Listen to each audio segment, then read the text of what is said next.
দীঘার আর একটা ভিডিও নিয়ে চলে এসেছি। তো আমরা সেদিন চলে গিয়েছিলাম মোহনায়। দেখতেই পাচ্ছ, সকলে চিনতেই পারছো, এই জায়গাটা হচ্ছে মোহনা।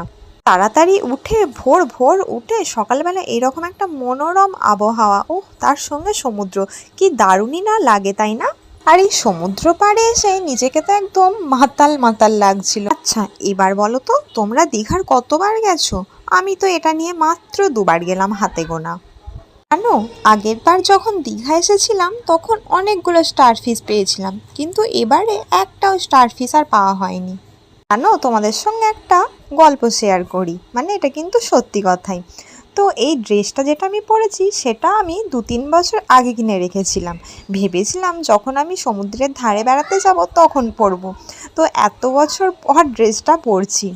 কেমন লাগছে একটু কমেন্ট করতে তোমরা ভুলো না। ভালো লাগুক কিংবা খারাপ লাগুক অবশ্যই কমেন্ট করে জানিও।